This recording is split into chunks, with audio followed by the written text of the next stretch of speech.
નમસ્કાર મિત્રો, આપ સૌનું ફરીથી ડીઆઈસીએસની યુટ્યુબ ચેનલ ડીઆઈસીએસ ફોર જીપીએસસીમાં હાર્દિક સ્વાગત કરું છું. હું પલક સર. જેમ કે તમને ખબર છે કે આપણે છેલ્લા ઘણા સમયથી જીપીએસસીની એસટીએની જે વેકેન્સી આવી છે 300 જગ્યા એ અને સીસીનું રિઝલ્ટ પણ હમણાં 2 દિવસ પહેલાં ડિક્લેર થયું. તો સીસીના ગ્રુપ બીની મેન્સની પરીક્ષા પણ તમને ખબર છે કે આવનારા સમયમાં 2-3 મહિનામાં આવશે. પ્રોબેબલી એવું કહેવાય છે કે ડિસેમ્બરમાં આવશે, પણ હું શ્યોર નથી કહેતો કે ડિસેમ્બરમાં જ આવશે. પણ આપણે એવું માનીને ચાલે છે કે ડિસેમ્બરમાં આવશે, કેમ કે દિવાળી પહેલાં પરીક્ષા લેવાની કોઈ પણ શક્યતા નથી. એનું કારણ છે કેમ કે આવતા મહિને ઓક્ટોબરની અંદર ક્લાસ 1-2ની મેન્સ છે, પછી દિવાળી છે એટલે 15 દિવસ તો એમાં જતા રહેશે સરકારના. એ પતે એટલે નવેમ્બરની 15 પછી આખી પ્રોસેસ કરે તો એમાં 15-20 દિવસ જતા રહે. એટલે આપણે ડિસેમ્બર મહિનો ગણીને ચાલીએ છીએ કે ડિસેમ્બરમાં લેવાશે. હજી કહું છું, લેવાશે નહીં લેવાની કોઈ શ્યોરિટી હું આપતો નથી, પણ આપણે ગણીને ચાલે કે ડિસેમ્બરમાં લેવાશે. તો આ અંતર્ગત મિત્રો એસટીએની પ્રિલિમની પરીક્ષા અને ગ્રુપ બીની સીસી ગ્રુપ બીની મેન્સની પરીક્ષા, એ બંને પરીક્ષાની અંદર એક ટોપિક કોમન છે, જે છે સાંસ્કૃતિક વારસો. અને સાંસ્કૃતિક વારસો જે ટોપિક છે મિત્રો, એને અનુલક્ષીને આપણે DICS Delhi institute of civil service દ્વારા એક સિરીઝ તૈયાર કરવામાં આવી છે કે દરેક ચેપ્ટર, પછી જેમ સમજો કે હિસ્ટ્રીનું હોય કે કલ્ચરનું હોય, તો કલ્ચરના દરેક ચેપ્ટર, કલ્ચરનો સિલેબસ તમે જોશો એસટીઆઈનો, તો 5 ચેપ્ટરો છે મિત્રો. તે 5 ચેપ્ટરોની અંદરથી દરેક ચેપ્ટરના 15 મહત્ત્વના પ્રશ્નો આપણે ચર્ચા કરીશું. હવે 15 પ્રશ્નો મહત્ત્વના ચર્ચા કરીએ આપણે, તો એની અંદર સ્વાભાવિક છે કે પહેલાં જીપીએસસીએ કોઈ પરીક્ષા લીધી એમાંથી એ પ્રશ્નો આપણે થોડા લીધા હશે, થોડા પ્રશ્નો અમે જાતે બનાવ્યા હશે, બરાબર છે, કે જેથી તમને અને મને આઈડિયા આવે કે ભાઈ પરીક્ષામાં આપણે કરવાનું શું છે, કેવા પ્રશ્નો પૂછે છે. કે જો મિત્રો અહીંયા તમને એક ક્લિયર કીધું કે જીપીએસસીની એક્ઝામની અંદર તમે કે હું શું વિચારે છે ને એ કોઈ મહત્ત્વ કરતું જ નથી. અહીંયા એ મહત્ત્વ શું કરે છે ખબર છે કે જીપીએસસીવાળા શું પૂછે છે. એટલે આપણે કોઈ મેળો વાંચીને ગયા હોય, કોઈ નૃત્ય વાંચીને ગયા હોય, બરાબર છે, અને આપણને એમ થઈ જાય કે મેં કલ્ચર તૈયાર કરી નાખ્યું. કોઈ મહત્ત્વ હોતું નથી એનું. જીપીએસસીનો જે સિલેબસ છે એ સિલેબસમાં તમે વાંચ્યું છે, જો વાંચ્યું છે તો એ મહત્ત્વનું છે. બાકી બીજું બધું ગોળ વાંચશો તો એનું કોઈ પણ પ્રકારનું મહત્ત્વ હોતું નથી. એટલે આપણે અહીંયા જે વિડીયોમાં ચર્ચા કરીએ છીએ એ ચર્ચા અંતર્ગત જીપીએસસીમાં જે પૂછાયેલા પ્રશ્નો છે, જે પૂછવાની શક્યતા છે, આપણે એવા પ્રશ્નોની ચર્ચા કરીશું, બરાબર છે. અને તમને ખબર છે મિત્રો કે Delhi institute of civil service DICS હંમેશા આપ સૌ મિત્રોની પરીક્ષાની તૈયારીમાં સાથે છે. વેલ ક્વોલિફાઈડ ફેકલ્ટી પણ અહીંયા છે, સારું ઇન્ફ્રાસ્ટ્રક્ચર પણ છે. તો જેથી તમારે જીપીએસસીની તૈયારી કરવી હોય, યુપીએસસીની, તો અહીંયા એક બેસ્ટ પ્લેટફોર્મ છે, બરાબર છે મિત્રો.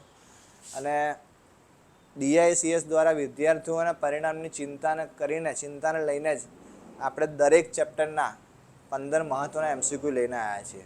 તો આ અંતર્ગત આ વખતે જે ટોપિક છે મિત્રો, એ છે યુનિટ 4 આદિવાસી જનજીવન, બરાબર છે. હવે આની ચર્ચા કરીએ એની પહેલાં આપણે સીસી ગ્રુપ બીની રિઝલ્ટની ચર્ચા કરીએ. સીસીના ગ્રુપ બીની અંદર મિત્રો ગ્રુપ એનું જે રિઝલ્ટ છે, બરાબર છે, એ 78+ અટક્યું. ગ્રુપ બીનું રિઝલ્ટ છે એ 72ની આસપાસ અટક્યું. એટલે ઘણા મિત્રો હતા કે જેને 40-50 માર્ક હોય એણે પણ તૈયારી કરી નાખેલી ચાલુ. પણ હવે આમાં કેવું છે મિત્રો કે ભાઈ રિઝલ્ટ જે આવે છે, જે કટ ઓફ અટકે છે, એમાં ગૌણ સેવાના ચેરમેન હોય કે જીપીએસસીનું ચેરમેન, તો એને પોતાને પણ ખબર હોતી નથી કે કટ ઓફ કેટલું અટકશે. અહીંયા જે પણ લોકો જે બધા બેઠા હોય છે, બધા પોતાનું પ્રિડિક્શન મારતા હોય છે, બરાબર. લાગ્યો તો તુક્કો, લાગ્યું તો તીર, નકર તુક્કો, બરાબર છે. એટલે પરિણામ આવે ને ત્યાં સુધી આપણે કંઈ પણ કહી શકીએ. હવે તમે સમજો 60 ઉપર માર્ક્સવાળા તેને તૈયારી ચાલુ કરી, પણ 70થી નીચેવાળા હતા, તો એનું તો ના ગ્રુપ એમાં થયું કે ગ્રુપ બીમાં થયું.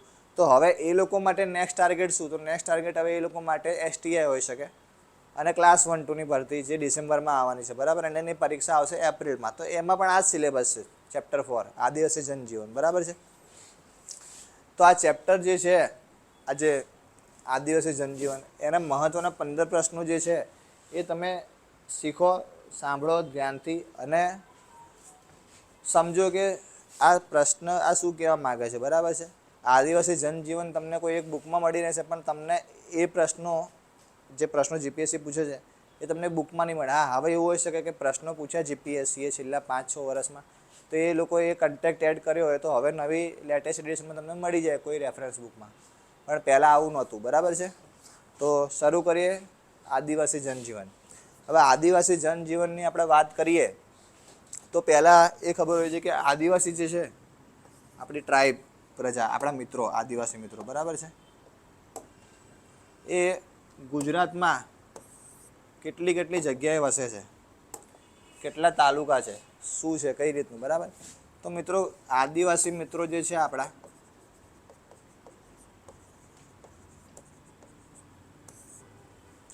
એ ટોટલ 14 જિલ્લા, બીજું 48 તાલુકા,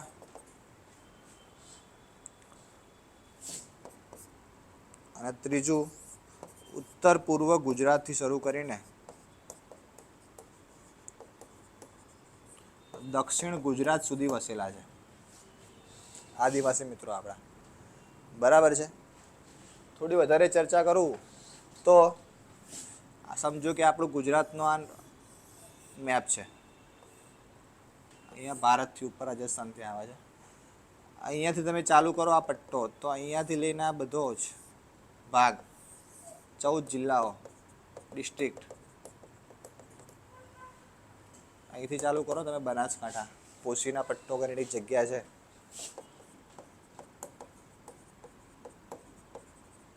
ત્યાંથી ચાલુ કરો તો નીચે અહીંયા વલસાડ, ધરમપુર, કપરાડા, આ આખો પટ્ટો છે ને મિત્રો એ આદિવાસી પટ્ટો છે.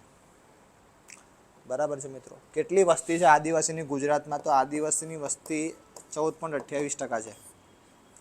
14.28%. 2011ની વસ્તી ગણતરી મુજબ કહું છું. 2021માં વસ્તી ગણતરી થઈ નથી. સરકારે જાહેર કર્યું છે વસ્તી ગણતરી આવે ગૃહ મંત્રાલય અંતર્ગત. તો ગૃહ મંત્રાલય એવું જાહેર કર્યું છે, ભારત સરકારના ગૃહ મંત્રાલય, કે હવે આવતા વર્ષે વસ્તી ગણતરી કરાવશે, એવું કીધું છે. કરાવશે, પછી નવો ડેટા આવશે તો નવા ડેટા પ્રમાણે કીધું. આ જે ડેટા છે 14 જિલ્લા, 48 તાલુકા, 14.28% વસ્તી, આ બધું 2011ની વસ્તી ગણતરી મુજબ છે. ક્લિયર છે? તો આ થોડીક બેઝિક વાતો હતી આદિવાસી સમાજની. એવું કહેવાય છે કે આદિવાસી સમાજ છે ને ભારતની સૌથી જૂનામાં જૂની, સૌથી પ્રાચીન જાતિઓ હોય ને તો એમાં એક આદિવાસી જાતિ છે. અને એમાં પણ સૌથી જૂની જાતિ હોય તો એ ભીલ જાતિ છે. તમને ખબર ને કે રામાયણ જે છે, રામાયણની અંદર જે સબરી આવે છે, સબરી છે ને એ તમે જે સિરિયલોમાં જોયું છે કે સબરી છે, એ સબરી એક્ઝેક્ટલી એ સ્ત્રીનું નામ સબરી હતું જ નહીં. એ જે સ્ત્રી હતી જેણે ભગવાન રામને બોર ખવડાવ્યા હતા એનું નામ હતું શ્રમણા. શું હતું? શ્રમણા. પણ એની જે જાતિ હતી ને એ જાતિ હતી સબરી. એટલે આપણે એને સબરી બધા ઓળખે, પણ એનું મૂળ નામ હતું શ્રમણા. એની પણ આખી એક અલગથી સ્ટોરી છે. ક્યારેક સમય મળ્યો તો આપણે એની ચર્ચા કરીશું. અત્યારે આપણે 15 પ્રશ્નોની ચર્ચા કરવાની, પણ આ તમને થોડુંક બેઝિક માહિતી આપું છું આદિવાસી જનજીવન વિશે. તો રામાયણ કાળમાં આનો ઉલ્લેખ જોવા મળે છે મિત્રો. પછી એક કેવટ નામના જે હતા,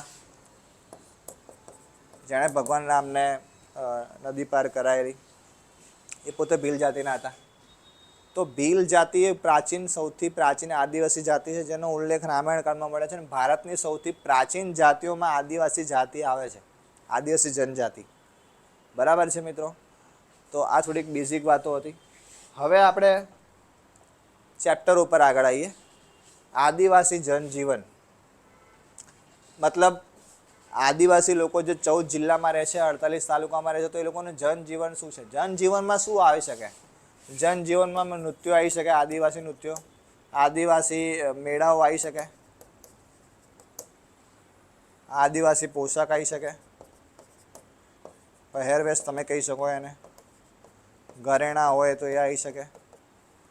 બરાબર છે. તહેવારો, આદિવાસી લોકોના તહેવારો, આ બધી જ વસ્તુઓ જનજીવનમાં આવે. અને એ જનજીવનમાં જે આવે છે એની ચર્ચા આપણે કરીશું. ડન છે? ચલો, પહેલો પ્રશ્ન શું છે? સંથાલ જાતિની ઉત્પત્તિ શેમાંથી થઈ છે? આ પ્રશ્ન પીઆઈમાં પૂછાયેલો, પીઆઈ ક્લાસ 2. સંથાલ જાતિની ઉત્પત્તિ શેમાંથી થઈ છે? સંથાલ જાતિ, જો આમાં કેવું છે, હું તમને પહેલાં એક ડિસ્ક્લેમર આપી દઉં છું. કે સરકાર છે ને, સરકાર સેન્ટ્રલ ગવર્મેન્ટ કે સ્ટેટ ગવર્મેન્ટ એ આદિવાસી પ્રજાના જે તહેવારો છે, જે એમની શ્રદ્ધા છે, એની જોડે એ ખિલવાડ નહીં કરતી. ઘણા પ્રશ્નો તમને એવા મળશે કે આ તો ક્યાંથી પોસિબલ છે, પણ સરકારને ખબર છે કે આ પોસિબલ નહીં, પણ એ આદિવાસી સમાજની સંસ્કૃતિને ઠેસ નહીં પહોંચાડે, એટલે સરકાર પોતે પણ હસ્તક્ષેપ કરતી નથી. ક્લિયર છે? સરકાર પોતે પણ માન આપે છે. તમને ખબર છે કે ઘણી જગ્યાએ આદિવાસી નૃત્યોમાં ને એ લોકોના રીત રિવાજમાં બકરી કાપવાનું હોય કે પછી મરઘા કાપવાનું હોય, એ બધું છે એમના જનજીવનમાં. તો સરકાર હકીકતમાં એ વસ્તુ વેલિડ નથી, આપણને ખબર છે, પણ સરકાર કોઈ પણ પ્રકારનો હસ્તક્ષેપ કરતી નહીં, કેમ કે ઘણી જગ્યાએ શ્રદ્ધા હોય ત્યાં થોડું ચાલે છે એમ. ક્લિયર છે? સંથાલ જાતિની ઉત્પત્તિ શેમાંથી થઈ છે? તો સંથાલ જાતિ છે ને ભાઈ, ભારતની અંદર આદિવાસી જાતિ કેટલી ખબર મિત્રો? 625+ આદિવાસી જાતિ ભારતની અંદર છે, અને ગુજરાતની અંદર 30+ જાતિઓ છે, એક્ઝેક્ટલી 26+ છે. તો આ 625થી વધારે જાતિઓ જે છે ભારતમાં આદિવાસી, એમાં ભીલ અને ભીલ પછી ટોપ 5ની અંદર જો જાતિ આવતી હોય ને જે વસ્તી પ્રમાણે, તેમાં સંથાલ એમાંની એક છે. તો એ સંથાલ જાતિના લોકો શું માને છે કે અમારી ઉત્પત્તિ શેમાંથી થઈ? જો માણસમાંથી માણસ જ ઉત્પન્ન થયા, બરાબર છે, પણ આ લોકોની શ્રદ્ધા પ્રમાણે એ લોકો કહે છે કે અમારી ઉત્પત્તિ શેમાંથી થઈ? તો ભાઈ પહેલો ઓપ્શન છે હંસ. હંસમાંથી ઉત્પત્તિ નહીં થઈ. ગરુડ ભગવાન વિષ્ણુનું વાહન, એમાંથી નહીં થઈ. બતકમાંથી નહીં થઈ. એક પણ નહીં, આ ખોટો ઓપ્શન છે. પહેલો જવાબ આવે હંસ. બરાબર છે. આ મેં હાથે કરીને ખોટું કરેલું એ જોવા માટે કે તમે લોકો, જો તમને જવાબ ખબર હોય તો તમે લોકો ઓપ્શનમાં એને, તમારે જો જવાબ ખબર હોય તમે લાઈવ ચેટની અંદર ઓપ્શનમાં તમે જવાબ આપી શકો છો. બરાબર છે. તો આ સંથાલ જાતિ છે એની ઉત્પત્તિ શેમાંથી થઈ છે મિત્રો? હંસમાંથી થઈ છે એવું માને છે એ લોકો. બરાબર છે. ક્લિયર? બાકી આપણને બી ખબર છે કે હંસ હોય તો હંસમાંથી હંસનું બચ્ચું જ જન્મે. બરાબર છે. પણ જેમ કે મેં તમને ડિસ્ક્લેમર આપ્યું, તમને ખબર જ છે. નેક્સ્ટ, પિઠોરા ચિત્રકળા મુખ્યત્વે ખાલી જગ્યા પ્રદેશથી સંબંધિત છે. પિઠોરા ચિત્રકળા અને વારલી ચિત્રકળા, આ બંને ચિત્રકળા છે ને મિત્રો, એના વિશે તમારે વાંચવું બહુ જરૂરી છે, કેમ કે આ બંને ચિત્રકળા છે ને મિત્રો, પરીક્ષામાંથી એની પ્રશ્ન પૂછવાની બહુ જ શક્યતા છે. બરાબર છે. પિઠોરા અને વારલી ક્યાંની ઉત્પત્તિ છે એ તમને ખબર હોવી છે. પિઠોરા ચિત્રકળા છે ને મિત્રો, છોટા ઉદેપુર, તો વારલી દક્ષિણ ગુજરાત. બીજું, વારલી ચિત્રકળા તમને ક્યાં છે? ક્વાંટના મેળામાં, રાઠવા આદિવાસીઓ, આ બધી જોવા મળશે. ત્રીજું, વારલી ચિત્રકળાની તમને શું, વારલીની અંદર તમને ભૌમિતિક આકૃતિ જોવા મળશે આવી રીતે, ટ્રાયેંગલ અને આ વર્તુળ, ભૌમિતિક આકારો.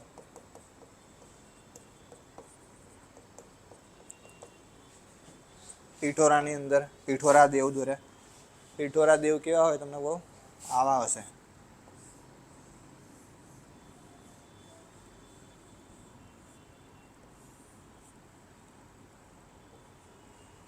આ પિઠોરા દેવ છે. બાકી બધી વસ્તુ કોમન છે. શું કોમન છે? કે ભાઈ લગ્ન પ્રસંગ હોય, કોઈ તહેવાર હોય, જ્યારે ખેતીની નવી શરૂઆત કરતા હોય, ખેતર ખેડવા જાય, કોઈ સારો પ્રસંગ હોય, તો એ તમામ પ્રસંગે આ બંને ચિત્રકળા થાય છે. ક્લિયર છે મિત્રો? તો હવે પ્રશ્ન શું છે કે પિઠોરા ચિત્રકળા મુખ્યત્વે ખાલી જગ્યા પ્રદેશથી સંબંધિત છે. સૌરાષ્ટ્રમાં કોઈ ચિત્રકળા થતી નથી. દક્ષિણ ગુજરાતમાં થાય છે, પણ દક્ષિણ ગુજરાતની અંદર કઈ થાય છે? વારલી. બરાબર છે. મધ્ય ગુજરાતમાં થતી નહીં. ઉત્તર પૂર્વ ગુજરાતમાં થાય છે. મારો જવાબ આવશે ડી. ક્લિયર છે મિત્રો?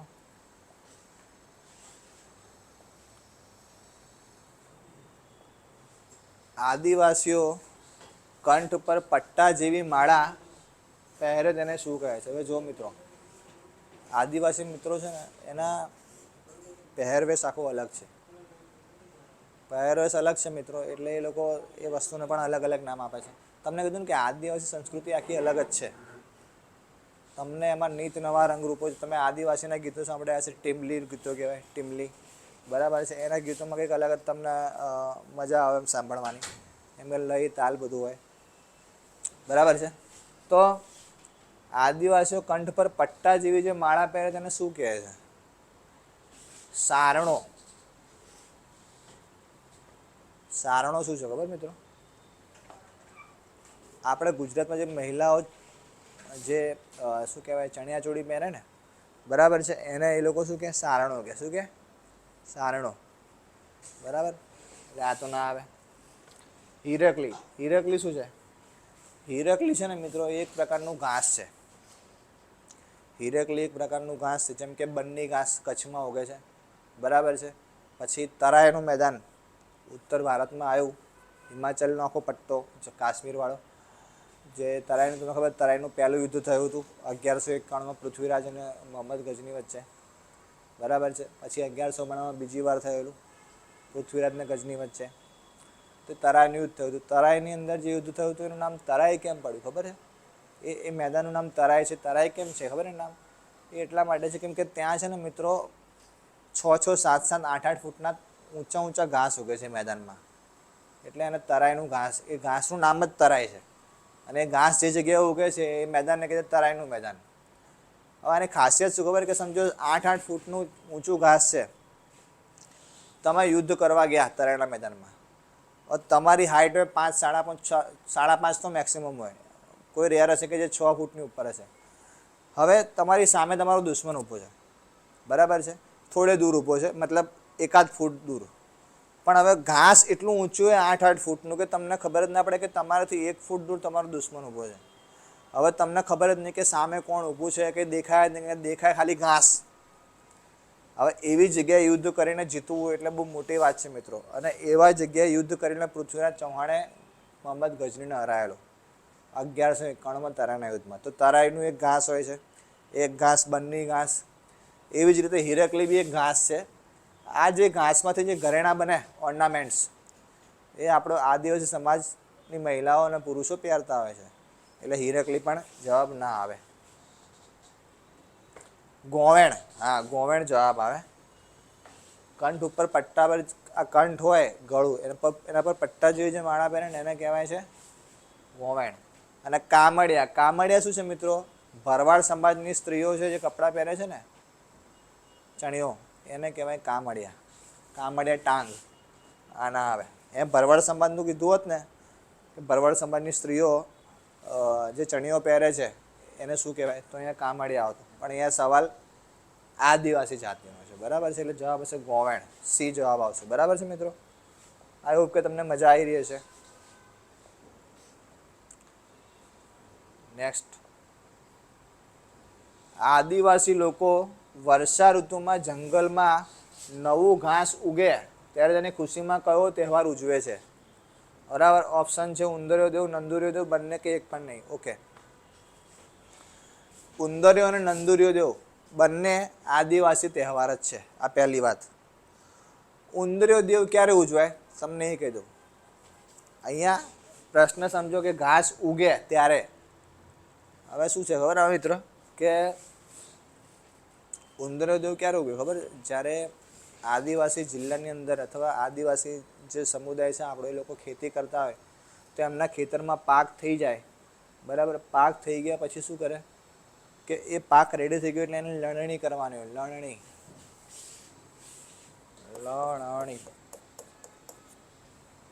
કરવાની હોય. એની પહેલાં પાક તૈયાર થઈ જાય એટલે શું થાય કે ખેતરમાં ઉંદરો બહુ ફરતા હોય. એટલે ઉંદર ફરતા હોય ને એટલે ઉંદરો શું કરે, પાકને ખાઈ જાય. ખાય નહીં તો થોડું ખાઈને થોડું ફેંકી દે, તમને ખબર છે. અને એ લોકો શું કરે, પાકને નુકસાન પહોંચાડે. હવે નુકસાન પહોંચાડે મિત્રો, એટલે આપણા આદિવાસી સમાજ છે ને, આપણો ટ્રાયબલ સમાજ, એ પ્રકૃતિ પ્રેમી છે. ઉંદરોને મારશે નહીં, કે જંગલમાં સાપ, ખેતરમાં સાપ નહીં છોડી દે. એ શું કરશે ખબર છે? ઉંદરો દેવ કરવા એક માટીનો ઉંદર બનાવશે, માટીનો. અને માટીનો ઉંદર બનાવીને શું કરશે કે જે લોકોના ખેતરમાં જે પાક ઉગ્યો હોય, ટમેટા ઉગ્યા હોય, કાકડી ઉગી હોય, બટેકા, ડુંગળી, જે બી ઉગ્યું હોય, તો એ શું કરશે કે 4 લોકો એક કપડું લેશે ને વચ્ચે પેલો માટીનો ઉંદર બનાવે ને માટીનો ઉંદર વચ્ચે મૂકશે. અને પછી આખા ગામમાં ફરશે. આદિવાસી 4 મિત્રો, જે લોકો 4 અલગ અલગ જગ્યાએથી કપડું પકડ્યું ને અને જે ઘરમાંથી જે લોકોએ જે અંદર મૂક્યું હોય, સમજો કોકે કાકડી વાવી તો કાકડી મૂકે, કોકે ટમેટા વાવ્યા તો ટમેટા મૂકે, કોઈક બટેકા મૂકે, કોઈક મરચાં મૂકે, કોઈ ડુંગળી મૂકે. એટલે આખો જ થેલો એ ભરાઈ જાય ચારે ચાર લોકોનો. અને જેના ઘરમાંથી એ વસ્તુ આવી જાય, જે ઘરમાંથી થોડું દાન આપી દે, બરાબર છે, એટલે એ ઘરના લોકો તાળું મારીને પછી એની જોડે જોડે ભેગા થાય. આમ કરતાં કરતાં કરતાં આખા ગામમાં આ લોકો ફરી લે. એટલે ગામને પાદર આવે. ગામને પાદર એટલે ગામના ભાગોળ, ગામની બહાર. ગામની બહાર એટલે શું થાય કે અહીંયા જે ચાર લોકો જે હતા, જે આખા ગામમાં ફરેલા, ઉંદરની માટીનો ઉંદર બનાવીને એની અંદર કાકડી, ટમેટા, બટેકા, ડુંગળી, લસણ ને જે હોય બધું અંદર આવ્યું હોય, એ લોકો એક જગ્યાએ ઊભા રહે. અને થોડે દૂર એટલે કેટલા 20-25-50 ફૂટ દૂર ઊભા રહે આખું ગામના લોકો. અને પછી આ લોકો જે ચાર લોકો જે છે એ લોકો ભાગવાનું શરૂ કરે. પાછળ જે 100-150 લોકોનું ટોળું હોય એ ભાગવાનું શરૂ કરે. અને પછી જે જગ્યાએ આખું ટોળું આ ચાર લોકોને પકડી લે, બરાબર, એટલે એ જગ્યાએ એ લોકો રોડ ઉપર બેસી જાય. અને બેસી ગયા પછી ત્યાં બેઠા બેઠા જે આખું પેલો તે થેલામાં ભર્યું હોય ને, જે કાકડી, ટમેટા, બટેકા, લસણ, ડુંગળી, મરચાં, જે બી, એ લોકો ત્યાં એ રોડ ઉપર બેસીને ખાય. આ જે આખો પ્રસંગ જે છે એને કહેવાય છે ઉંદરિયો દેવ. આ પ્રસંગનું મહત્વ એટલું આદિવાસી સમુદાયની અંદર કે ઉંદર ભગવાન ગણપતિનું વાહન છે. અને ઉંદર એ ખેતરમાં થયેલો ઊભો પાક નષ્ટ ના કરે એટલા માટે આ લોકો તહેવાર ઉજવે છે. બરાબર છે? આ ઓકે ખબર પડી છે. પણ જવાબમાં આ નહીં આવે. જવાબમાં આવશે નંદુરિયો દેવ. બરાબર છે? પાક ઉગી ગયા પછી, ઘાસ ઉગે પછી ખુશીમાં જે તહેવાર ઉગે ને એ નંદુરિયો દેવ થાય છે. બંને ના આવે, એક પણ ના આવે. બંને તો ક્યાંથી આવે? બંને થતા હોય તો પછી થોડું થાય. તહેવાર એક જ હોય. હું દિવાળીને નવરાત્રિને એક કહું તો એ ના ચાલે. તો જવાબ આવશે તમારો નંદુરિયો દેવ. ક્લિયર છે? આઈ હોપ કે તમને ખબર પડી હશે આની અંદર. નેક્સ્ટ, ઉત્તર પૂર્વ ગુજરાતમાં આદિવાસીઓ સોમવાર કયા નામે ઓળખે છે? હવે તમને સમજો મિત્રો કે તમારે આપણે અહીંયા સોમવાર, મંગળવાર, બુધવાર, ગુરુવાર, શુક્રવાર બધું કહીએ છીએ. ઇંગ્લિશમાં મંડે ટુ સન્ડે કહીએ છીએ. પણ આદિવાસી સમાજના લોકો એને અલગ નામ આપે છે. બરાબર છે? અને તમને ખબર છે મિત્રો કે આ જે વાર જે છે સોમ, મંગળ, બુધ, ગુરુ, એ લાવ્યો કોણ? તમને ખબર નહીં હોય, પણ ઇન્ડો ગ્રીક કરીને એક પ્રજા આવી હતી. ઇન્ડો ગ્રીક પ્રજા ક્યારે આવી હતી? જ્યારે આપણે અહીંયા મૌર્ય એમ્પાયર હતું. મૌર્ય એમ્પાયર પતી ગયું પછી અનુમૌર્ય આવ્યું. અનુમૌર્ય પછી આવ્યું ગુપ્ત એમ્પાયર. તો જ્યારે આ અનુમૌર્ય એમ્પાયર ચાલતું હતું એ સમયે વિદેશથી વિવિધ પ્રજાઓએ આપણે પર આક્રમણ કરેલા. એમાં હતી ઇન્ડો ગ્રીક, એટલે ગ્રીક લોકો હતા, પછી ઇન્ડો ગ્રીક થઈ ગયા એ લોકો. પછી શક, હુણ, કુષાણ, આ બધા લોકોએ આક્રમણ કરેલા. એમાં જે ઇન્ડો ગ્રીક પ્રજા જે આવી એ લોકો વાર લાવી. 7 વાર છે ને એ આ લોકો લાવેલા. એની પહેલાં ભારતની અંદર કોઈ પણ વાર નહોતો. દિવસ ઉગ્યા, દિવસ પતે, બીજો દિવસ, ત્રીજો દિવસ, કોઈ ખબર નથી કે કયું નામ પાડવું. નામ પાડ્યા સોમ, મંગળ, બુધ, ગુરુ, શુક્ર, શનિ, રવિ, એ બધા નામ પાડ્યા ઇન્ડો ગ્રીક પ્રજાએ. પછી જ્યોતિષ વિદ્યા એ પણ ઇન્ડો ગ્રીક પ્રજા લાવી.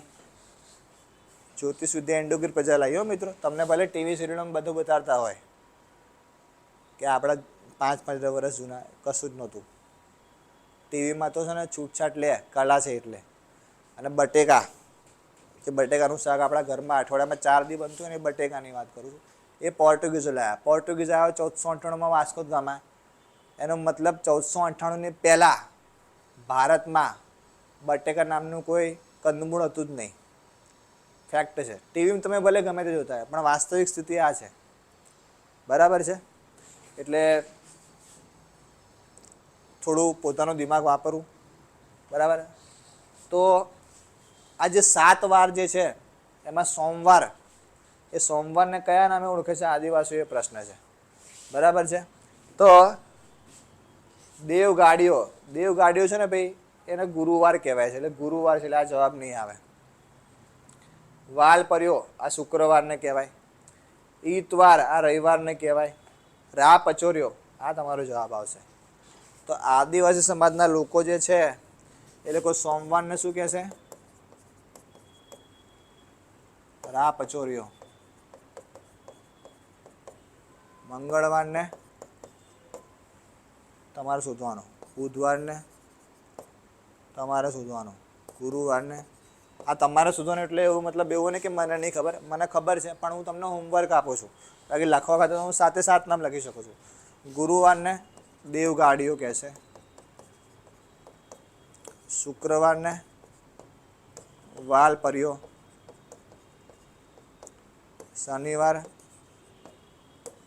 થાવરીઓ અને રવિવાર ઈતવાર કે દીતવાર કહેશે. ક્લિયર છે? મંગળવારને પાંડુરીઓ કે. બસ ચલો તમને એક લખાઈ દઉં છું. બુધવારનું હોમવર્ક, તમારું હોમવર્ક કે તમારે શોધવાનું કે શું કહે છે. આ નામ યાદ હોવા જરૂરી છે. નામ યાદ નહીં હોય તો તમને હું અત્યારથી કહી દઉં છું, જીપીએસસીની ઓલમોસ્ટ જેટલી બી પરીક્ષા જીપીએસસીમાંથી 50% ઉપર પેપર પરીક્ષામાં આ એક પ્રશ્ન હોય જ છે. બરાબર છે મિત્રો? એટલે ખાસ તૈયારી રાખવી આની. બરાબર છે? Okay, next. તો તમારો જવાબ આવશે ડી. આદિવાસીઓ લગ્નના દિવસો પર કયા નૃત્ય પર પુરુષો દ્વારા થાય છે? પુરુષ નૃત્ય કરે છે. અહીંયા જુઓ શબ્દ પુરુષો, સ્ત્રીઓની વાત નહીં કરતા. તો શિકાર નૃત્ય આદિવાસીઓનું જ છે, પણ વલસાડનું છે. ટિપ્પણી નૃત્ય આદિવાસીઓનું નથી, આ ચોરવાડનું છે, જુનાગઢ સાઈડનું. બરાબર છે? ટિપ્પણી જે કોળી સમુદાય કરે. કાકડા નૃત્ય બળ્યા દેવને પ્રસંગ કરવા થાય છે. તમને દરેક વિશે થોડી થોડી ખબર હોવી છે મિત્રો. તો જો આમાં કેવું છે કે સરકારી નોકરીની પરીક્ષામાં પાસ કોણ થાય? કે જેનું નોલેજ સામાન્ય ઉમેદવાર કરતાં થોડુંક વધારે હોય, થોડું લોજિક વધારે હોય.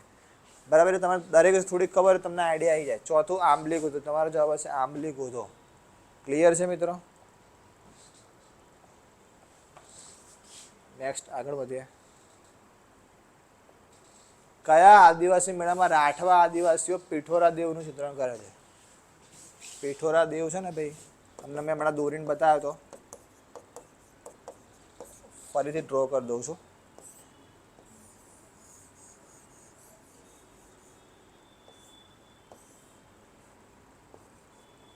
આ પીઠોરા દેવ છે.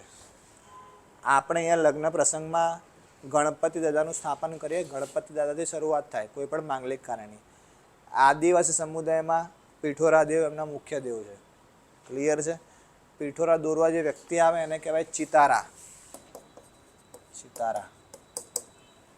ક્લિયર?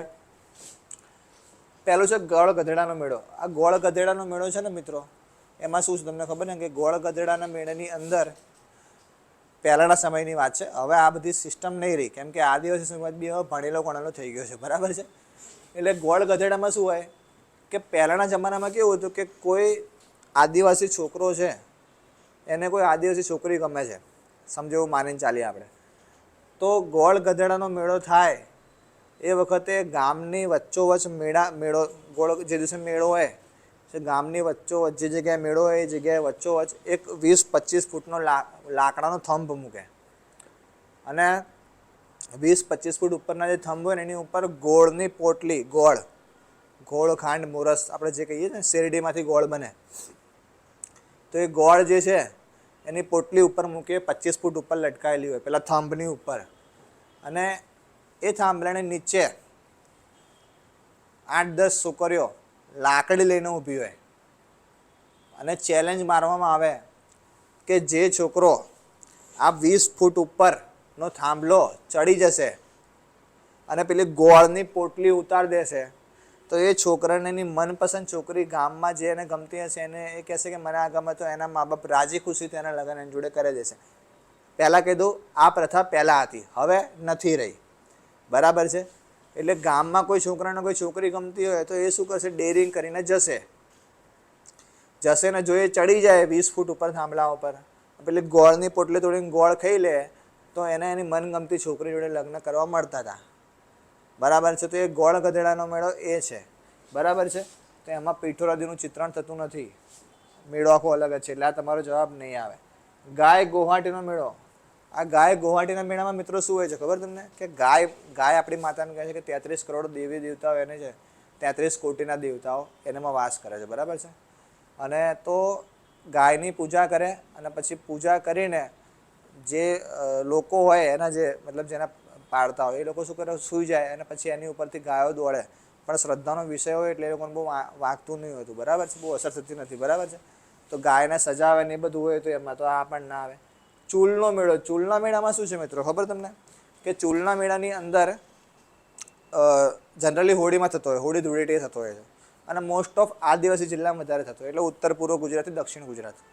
એમાં કેવું હોય કે એક 15 ફૂટ લાંબો ખાડો કરે, લંબચોરસ, અને નીચે ઊંડો હોય થોડો ખાડો, 3-4 ફૂટ જેટલો હશે, અને એની અંદર બાવળના લાકડા હોય ને એમાં કાંટા વધારે હોય, એ બાવળના લાકડાને હળગાવે અને પછી 15 ફૂટ લાંબુ એટલે જ્યાંથી નીચે પછી શું કરે કે આદિવાસી મિત્રો આપણે એની અંદર જે ખાડો કર્યો હોય ને 15 ફૂટ લાંબો 3-4 ફૂટ ઊંડો એમાં પડશે અને પછી ચાલીને સામે કાંઠે નીકળે. આવું 7 વાર કરે એ લોકો. એટલે અહીંયા સમજો કે અહીંથી હું ઊભો છું એ જગ્યાએથી ખાડો શરૂ થાય છે, 15 ફૂટ દૂર સામેવાળી દિવાલ છે તો ત્યાં સુધી જવાનું છે, તો અહીંયા મારી પાછળ આખી લાંબી લાઈન લાગી હોય અને નીચે બાવળના લાકડા સળગતા હોય, આમ અંગારા જેવું, બરાબર છે. પણ શ્રદ્ધા લોકોની એવી ને કે આ લોકોના પગમાં કશું ના થાય, ખુલ્લા પગે પાછું ચાલવાનું હોય અંદર. તો એ ચૂલનો મેળો એ છે, એમાં બી ના થાય. ક્વાંટનો મેળો જે છોટા ઉદેપુર થાય છે ને એની અંદર પિઠોરા દેવનું ચિત્રણ થાય છે. મેં તમને 4 મેળા કીધા, બરાબર છે મિત્રો. આઈ હોપ કે તમને મજા આવતી હશે લેક્ચરમાં. જો તમને પ્રશ્નનો જવાબ ખબર હોય તો તમે કોમેન્ટ આપી શકો છો, બરાબર છે મિત્રો. નેક્સ્ટ,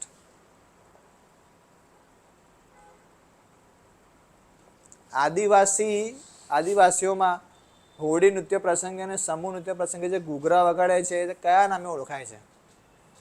ઘૂઘરા જે વગાડે એને કયા નામે ઓળખાય? રાવણ હથ્થો? ના, રાવણ હથ્થો શું છે? રાવણ હથ્થો તો છે ને રાવણે પોતાના આંતરડા કાઢેલા એવું કહેવાય છે. દંતકથા છે, હું જોવા નહીં ગયો, પહેલાં કહી દઉં છું. તો રાવણે પોતાના આંતરડા કાઢીને જે વાદ્ય બનાવ્યું એનું નામ હતું રાવણ હથ્થો.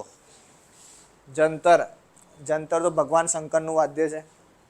રમજોડ તમારો જવાબ આવે, બરાબર છે. આ એક પણ નહીં એટલા માટે ઓપ્શન નાખ્યો છે કે તમે કન્ફ્યુઝ થાવ, કેમ કે જીપીએસસી વાળા તને લોકોને કન્ફ્યુઝ કરવામાં બહુ એક્સપર્ટ છે. ક્લિયર? તો જવાબ આવશે રમજોડ. નેક્સ્ટ આગળ વધીએ. ઓકે મિત્રો, તમને ખબર છે કે Delhi institute of civil service DICS હંમેશા આપણે વિદ્યાર્થીઓની તૈયારીમાં સાથે હોય છે, બરાબર છે. તો જો આવનારી STIની પરીક્ષા જે ડિસેમ્બર જાન્યુઆરીમાં છે એ અને ક્લાસ 1-2ની પરીક્ષા જે આવતા વર્ષે માર્ચ એપ્રિલમાં છે, તો એની તમારે તૈયારી કરવી હોય તો આપણે અહીંયા ઓફલાઈન અને ઓનલાઈન બંને બેચ શરૂ થાય છે. ઓફલાઈન બેચ દર મહિને શરૂ થાય છે, બરાબર છે. તો તમારે જો નવું એડમિશન લેવું હોય અહીંયા ઓફલાઈન, તો તમે ઓફલાઈન એડમિશન લેવા માટે આપણે DICS તમે જોઈન કરી શકો છો. DICSમાં તમને ખબર છે કે well known faculty, well educated faculty, દરેક ફેકલ્ટીને 4-5 વર્ષની ઉપરનો એક્સપિરિયન્સ છે, બરાબર છે. એ સિવાય અહીંયાનું ઇન્ફ્રાસ્ટ્રક્ચર બહુ સારું છે. તમને વાતાવરણ એવું મળશે કે તમને અહીંયા આમ લાગશે કે હા અહીંયા ખરેખર GPSC 1-2 અને IAS IPSની તૈયારી કરવા આવી શકાય છે. એ સિવાય આપણે આગળ એક અદ્યતન લાઇબ્રેરીની સુવિધા પણ છે, બરાબર છે. અને જો તમે એડમિશન લેવા માગતા હોય ઓફલાઈન તો તમને 3 ડેમો ફ્રી, તમે 3 ફ્રી ડેમો ભરી શકો છો. પછી તમે નિર્ણય લેજો કે ભાઈ હવે મારે આગળ અહીંયા ફી ભરીને આગળ એડમિશન લેવું કે નહીં, બરાબર. તો તમને 3 ફ્રી ડેમો પણ આપવામાં આવે છે, બરાબર છે મિત્રો. ચલો આગળ વધીએ. ઓકે, નેક્સ્ટ, જોડકા જોડો. આમાં આદિવાસી જે જોડકા જોડવાનું છે એટલે આદિવાસીમાં જે અલગ અલગ રીતિ રિવાજો છે જનજીવનના એના જોડકા જોડવાના છે. પહેલું શું છે? આદિવાસી ઈચ્છાવર લગ્ન પદ્ધતિ. એટલે આદિવાસી ઈચ્છાવર એટલે આદિવાસી મિત્રોમાં જેની ઈચ્છા હોય કે મારે આની જોડે લગ્ન કરવા છે, છોકરીની ઈચ્છા હોય કે મારે ઈચ્છા છે આની જોડે લગ્ન, તો એ લગ્ન પદ્ધતિ છે એને શું કહેવાય છે? એને કહેવાય છે ભાયાત. તો પહેલામાં જો જોડકા જોડવામાં કેવું છે મિત્રો કે તમને 1 કે 2 આવડતા ને તમને આખો જવાબ આવડી જાય, બરાબર છે. ડાંગી આદિવાસી નૃત્ય, ડાંગના લોકો જે નૃત્ય કરે છે એને શું કહેવાય? એને કહેવાય છે ખંધાળ. અને વાંસનું તીર, આદિવાસી મિત્રો જે વાંસનું છે, વાંસ નામનું એક મોટું લાકડું આવે, એ વાંસની લાકડીનું તીર બનાવે, એને કહેવાય છે રોબડાટી. તો પહેલામાં બીજામાં વ, ત્રીજામાં તો તમારો ઓપ્શનનો જવાબ આવશે એ. ખબર ના હોય તો આ લખી લેવા વિનંતી, બરાબર છે. આ તમારા કામમાં આવી શકે આ પ્રશ્નનો જવાબ. નેક્સ્ટ, આદિવાસી ગીતોમાં તાજ વગરના રાજા તરીકે કોણ ઓળખાય છે? આ પ્રશ્ન જીપીએસસીમાં ઓલરેડી પૂછાઈ ગયો છે. તાજ વગરના રાજા કોણ ઓળખાય છે? તો પહેલું છે અમરસિંહ ગામિત. અમરસિંહ ગામિત ના. બિરસા મુંડા. બિરસા મુંડા આદિવાસીઓ પોતાના ભગવાન માને છે, બરાબર છે. આખી મુંડા કોમ્યુનિટી છે, મુંડા ચળવળ. અર્જુન મુંડા કરીને એક આપણા આદિવાસી મંત્રી થઈ ગયા લોકસભાને ગયા ટર્મની અંદર, બરાબર છે. તો બિરસા મુંડા ના આવી શકે કેમ કે ગુજરાતમાં એમનું કોઈ અસ્તિત્વ નથી. એક્ઝેક્ટલી મુંડા યુનિવર્સિટી તમને ખબર છે કે અહીંયા રાજપીપળા, નર્મદા જિલ્લો રાજપીપળા, ત્યાં બિરસા મુંડા યુનિવર્સિટી પણ સરકારે બનાવી છે, બરાબર છે. ગાંધીથી જવાબ આવે. ક્લિયર છે મિત્રો? નેક્સ્ટ આગળ વધીએ. ઉત્તર પૂર્વ ગુજરાતમાં શુક્રવારને કયા નામે ઓળખાય? મેં તમને કીધું હતું મિત્રો કે તમારે છે ને 7 વારના નામ યાદ રાખવા પડશે, અને 7 વારમાંથી એક વાર તમને પૂછશે. તમને 7 વારમાંથી કોઈ બી 4 વાર બી યાદ હોય ને 4, તો તમે બાકીના તમારો પ્રશ્ન પછી કોઈ બી હોય તમે એને ડીલ કરી શકો, પણ 4 નામ યાદ તો હોવા જોઈએ ને, બરાબર છે. સરકારી નોકરી મિત્રો લેવી ને એટલી ઇઝી બી નથી. જે પહેલાં લોકો ખાલી પેલી નવનીતની જનરલ નોલેજ વાંચીને લઈ લેતા હતા ને, એ જમાના ગયા હવે, બરાબર. એ 5-6 વર્ષ પહેલાંની વાતો હતી. આખી પેટર્ન બદલાઈ ગઈ હવે કોઈ લઈ બતાવે તો આપણે માનીએ કે હા તૈયારી હોય એને થઈ શકે છે, અને આપણે એ તૈયારી જ DICS વાળા કરાવે છે, બરાબર છે. ઉત્તર પૂર્વ ગુજરાતના આદિવાસીઓ શુક્રવારને કયા નામે ઓળખે છે? દેવગાડીઓ ના. દેવગાડીઓ તો ગુરુવાર. વાલ પર્યો, શુક્રવારને વાલ પર્યો કે. ઈતવાર રવિવાર. રાહ પચોર્યો સોમવાર. તો તમારો જવાબ શું આવશે? વાલ પર્યો. મંગળવારને શું કહે? મંગળવારને પાંડુર્યો કે. બુધવારને મેં તમને હમણાં હોમવર્ક આપેલું કે બુધવારને શું કહે છે તમારે જાણીને લાવવાનું છું. હું તમને જવાબ લખાઈ દઉં છું. બુધવારના લોકો કહે છે ઉમાડ્યો.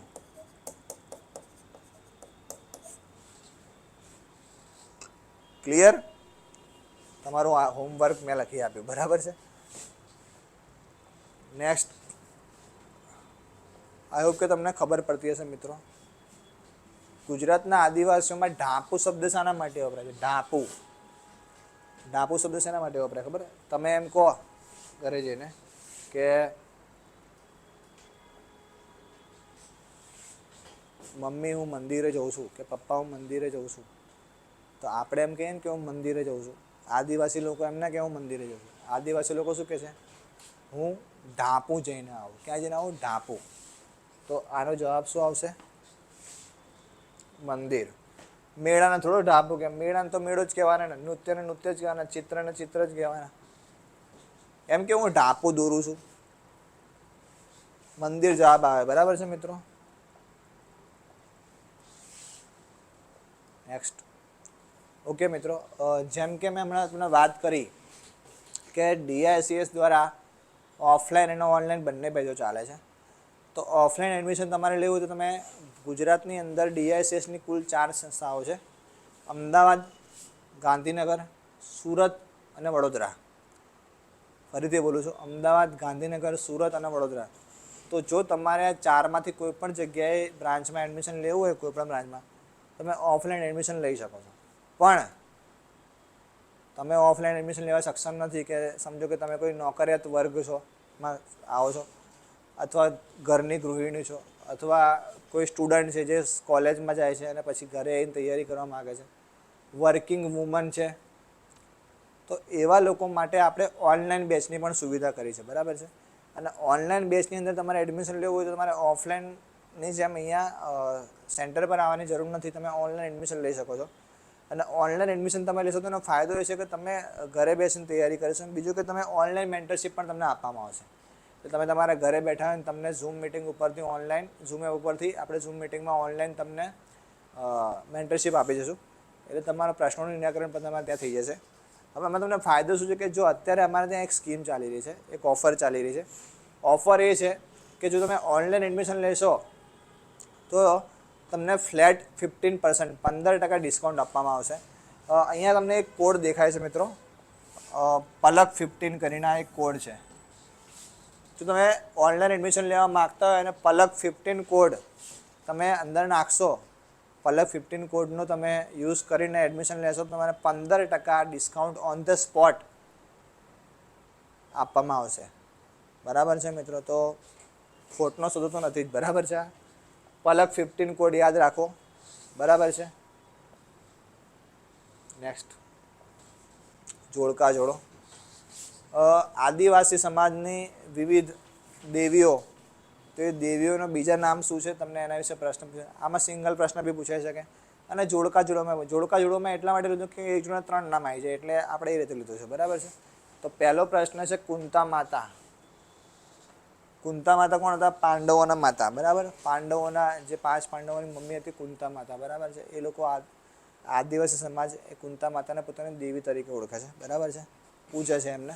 તો એ કુંતા માતા છે. તો કુંતા માતાને આ લોકો કયા નામે ઓળખે છે? તો એને કહે છે યાહામોગી માતા. તો પહેલામાં બ આવ્યું, તો પહેલામાં આ ગયું, પહેલામાં આ ગયું. મતલબ તમારો જવાબ કાં તો બ આવશે કાં તો ડ આવશે, બી અથવા ડી. બરાબર? બેમાંથી એક જવાબ 50-50 આવી ગયા આપણે. બરાબર છે? પાર્વતી માતા. પાર્વતી માતાને નોહોર માતા કહે છે. પાર્વતીમાં 3 અક્ષરો, નોહોરમાં 3 અક્ષરો. ક્લિયર? સુપર્ણખા. સુપર્ણખા તો બધાને ખબર છે. સુપર્ણખાનું હતું. સુપર્ણખા એ રાવણની બેન હતી. બરાબર છે? તમે રામાયણ જોયું છે, તમે જોયું કે લક્ષ્મણ એનું નાક કાપી નાખેલું. બરાબર છે? તો એ સુપર્ણખાને તો તમને ખબર છે કે એનું નામ હશે નોકટી દેવી. ક્લિયર? તો પહેલામાં બ, બીજામાં ક એટલે આ બી ખોટો, તો તમારો જવાબ આવશે ડી. ક્લિયર? તો આઈ હોપ કે તમને આનો જવાબ ખબર પડી હશે, આઈડિયા આવ્યો છે તમને. ફરીથી કહું છું કે જોડકા જોડોવાળો પ્રશ્ન હિસ્ટ્રી અને કલ્ચરમાં પૂછાવાની પૂરેપૂરી સંભાવના છે. એટલે તમને 4 કે 3 જોડકા આપ્યામાંથી 1 કે 2નો બી જવાબ ખબર હોય તો તમે ઓટોમેટિક તમને 4 જોડકામાં બીજા 2ના જવાબ મળી જાય. પણ 2 ખબર હોવી જોઈએ. બરાબર છે મિત્રો? નેક્સ્ટ આગળ વધીએ. ઉત્તર પૂર્વ ગુજરાતના આદિવાસીઓ ગુરુવારને કયા નામે ઓળખે છે? ફરીથી એક પ્રશ્ન આવ્યો. આ 3 પ્રશ્નો કેમ લીધા છે ખબર છે મિત્રો? મેં 3 પ્રશ્નો એટલા માટે લીધા છે કેમ કે તમને આ સવાલ આવડી જવો જોઈએ. બરાબર છે? કે એનું સપ્તાહ, આદિવાસી સપ્તાહ કયા નામે ઓળખાય છે? બરાબર? તો ગુરુવાર. તો હું તમને ટ્રીક બતાવું છું. કેવી રીતે યાદ રાખવાનું. જેમ કે મંગળવાર જે છે એને પાંડુરિયો કહેવાય છે. તમે એક પિક્ચર જોઈ, આમિર ખાનની મંગળ પાંડે પિક્ચર આવેલી. તો મંગળ પાંડે યાદ હોય એટલે મંગળ પાંડે, મંગળ ઉપરથી મંગળવાર ને પાંડે ઉપરથી પાંડુરિયો. આપણે ગુરુ હોય એને ગુરુ નહીં કહેતા, ગુરુ દેવો હવે. તો ગુરુ એ દેવ છે. બરાબર છે? તો ગુરુ હોય તો એને આપણે ગુરુદેવ કહીએ છીએ ને. તો ગુરુ એટલે ગુરુવાર, દેવ એટલે દેવગાડીઓ. એટલે ગુરુવારમાં જવાબ શું આવશે? દેવગાડીઓ. આ ઈતવાર જે છે ને એને રવિવાર કહેવાય. અને તમે ઘણીવાર પિક્ચરોમાં બી સાંભળ્યું હશે ઈતવાર, દીતવાર, એટલે એ દિવસે રવિવાર હોય. એટલે આ તો કોમન શબ્દ છે ઈતવાર. બરાબર? એટલે સરકાર આવું તો પૂછતી જ નહીં, કેમ કે એમને ખબર છે કે છોકરાઓ પાછા પિક્ચરો જોવાના શોખીન છે. એટલે આ પ્રશ્ન ઈતવારનો નહીં પૂછે. ક્લિયર છે મિત્રો? નેક્સ્ટ, તાડપો એ આદિવાસીઓનું ખાલી જગ્યા વાદ્ય છે. તાડપું એક વાદ્ય છે. વાદ્યના કેટલા પ્રકાર છે? 4 પ્રકાર છે. હું 2 કે 3 કહું છું, તમે ચોથું ઉતરી લો. એક છે સુશીર વાદ્ય, એક છે ધન વાદ્ય, એક છે ચર્મ વાદ્ય, અને એક છે તમારા જાતે શોધવાનું. બરાબર? બધું તો હું તમને ના કહું ને. તો જે 4 પ્રકારના વાદ્ય છે, સુશીર વાદ્ય, ધન વાદ્ય, ચર્મ વાદ્ય, બરાબર છે, અને ચોથું જે તમને આપ્યું હોમવર્ક એ. બરાબર છે? તો આ 4 પ્રકારના જે વાદ્યો છે, ધન વાદ્ય એટલે શું તમને કીધું? ધન વાદ્ય એટલે એવા વાદ્ય કે જે અવાજ કરતા હોય, મોટા ભાગે મેટલના બનેલા હોય. નગારું, પછી મંજીરા, દાંડિયા. ચર્મવાદ્ય એટલે ચામડાના બનેલા હોય, નગારું ચામડાનું બનેલું હોય, બરાબર છે. જેમ કે મંજીરો ધનવાદ્ય છે ને, અવાજ કરે મેટલનું, એમ નગારું છે એ ચર્મ ચામડાનું બનેલું હોય. સુશીર વાદ્ય એટલે એવા વાદ્ય કે જેને ફૂંક મારો ને અવાજ કરે. ફોર એક્ઝામ્પલ ચલો હું તમને ચોથું બી કહી દઉં છું. ચોથું છે તંતુ વાદ્ય, બરાબર છે, તારનું બનેલું હોય. સુશીર વાદ્ય ઉપર હતા. સુશીર વાદ્ય એટલે એવા વાદ્ય કે જેમાં આપણે ફૂંક મારીને અવાજ નીકળે, જેમ કે વાંસળી, નાગફણી, બરાબર છે. તો એ જ સિરીઝમાં આગળ આવે છે તાળપુઈ આદિવાસીઓનું કયું વાદ્ય છે? સુશીર વાદ્ય છે. એક પણ નહીં ના, આ તો તમને ડરાવવા માટે ઓપ્શન મૂકેલો. ચોથો પ્રકાર છે તંતુ વાદ્ય, તારનું બનેલું હોય. જેમ કે તમને હમણાં વાત કરી ને જંતર તંતુ વાદ્ય છે ભગવાન શિવનું. પછી રાવણ હથ્થો, હમણાં જ વાત કરી, રાવણ હથ્થો બી તંતુ વાદ્ય જ છે. ગિટાર તંતુ વાદ્ય છે. સિતાર તંતુ વાદ્ય છે, બરાબર છે મિત્રો. તો આ વાદ્યના અલગ અલગ પ્રકારો છે. આઈ હોપ કે તમને ખબર પડી હશે. Next, okay. તો મિત્રો આ હતા આપણે 15 પ્રશ્નો, બરાબર છે, મહત્ત્વના પ્રશ્નો. અને તમે જો અમને ઓનલાઈન સોશિયલ મીડિયા પર ફોલો કરવા માગતા હોય તો અમારી યુટ્યુબ ચેનલ છે Delhi institute for civil services. Telegram channel પર છે DISCS UPSC. અમને ઇન્સ્ટાગ્રામ પર તમે ફોલો કરી શકો છો. અને મિત્રો અમારી DISCSની પોતાની એપ પણ છે. જો તમે પ્લે સ્ટોરમાં જાઓ, પ્લે સ્ટોરમાં જઈને તમે DISCSની એપ ડાઉનલોડ કરો તો એ પણ તમે કરી શકો છો. ફેસબુક ઉપર પણ તમે અમને ફોલો કરી શકો છો. અને જો તમારે એડમિશન લેવું હોય ઓનલાઈન ઓફલાઈન, તો તમે ડાયરેક્ટ ફોન કરીને પણ એડમિશન લઈ શકો છો. જેમ કે મેં તમને વાત કરી કે જો તમે ઓનલાઈન એડમિશન લેશો તો તમને પલક 15 કોડ જે છે, પલક 15 કોડ તમે આ વાપરશો તો તમને ફ્લેટ 15% ડિસ્કાઉન્ટ આપવામાં આવશે મિત્રો, ઓન ધ સ્પોટ. તો તમારે જો 15% ડિસ્કાઉન્ટ લેવું તો પલક 15 કોડનો તમે ઉપયોગ કરીને તમે લઈ શકો છો, બરાબર છે મિત્રો. તો આ સાથે જ આઈ હોપ કે તમને આજે આ આદિવાસી જનજીવનના મહત્ત્વના 15 પ્રશ્નોમાં ખબર પડી હશે, મજા આવી હશે. આવી રીતે આપણે ચેપ્ટર 5 જે છે કલ્ચરનું એનો પણ વિડીયો લઈને આવીશું, બરાબર. ત્યાં સુધી આપ સૌને આવનારી નવરાત્રિની મહોત્સવની હાર્દિક શુભકામનાઓ. Thank you very much. God bless you.